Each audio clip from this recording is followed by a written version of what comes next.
পশ্চিমা পরাশক্তিকে বুড়ো আঙুল দেখিয়ে একাই লড়ে চলেছেন ইরান।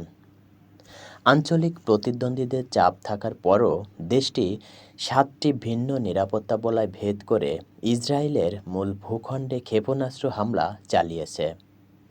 এমনকি যুক্তরাষ্ট্র ও পশ্চিমা মিত্রদের আধুনিক প্রতিরক্ষা ব্যবস্থাও এই হামলা ঠেকাতে ব্যর্থ হয়েছে।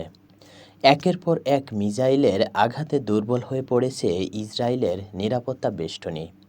বুধবার ইসরায়েলের মিসাইল প্রতিরক্ষা ব্যবস্থা ভেদ করে ইরানের অত্যাধুনিক ফাত্তা মিসাইল।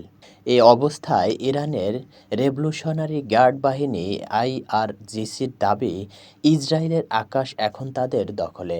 আল জাজিরার প্রতিবেদনে বলা হয়েছে, ইরানের সাম্প্রতিক এই ক্ষেপণাস্ত্র হামলা প্রমাণ করে তারা অধিকৃত অঞ্চলগুলোর আকাশসীমায় পুরোপুরি নিয়ন্ত্রণ প্রতিষ্ঠা করেছে।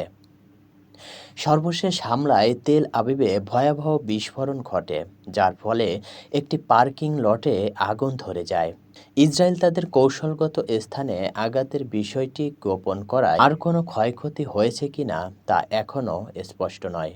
এর আগে ইরানের আকাশসীমার পূর্ণ নিয়ন্ত্রণ ও দেশটির সর্বোচ্চ ধর্মীয় নেতা আয়াতুল্লাহ খামেনিকে হত্যার জন্য তার অবস্থান শনাক্ত করার দাবি করেন মার্কিন প্রেসিডেন্ট ডোনাল্ড ট্রাম্প। সামাজিক যোগাযোগ মাধ্যমে এক পোস্টে তিনি বলেন, আমরা চাই না ক্ষেপণাস্ত্র দিয়ে সামরিক নাগরিক বা আমেরিকান সৈন্যদের উপর হামলা হোক। এরপর তিনি হুঁশিয়ারি দিয়ে বলেন, তাদের ধৈর্য কমে আসছে। ঠিক তার পরপরই সোশ্যাল মিডিয়ায় এক পোস্টে ইসরায়েলের বিরুদ্ধে যুদ্ধ ঘোষণা করেন আয়াতুল্লাহ খামেনি।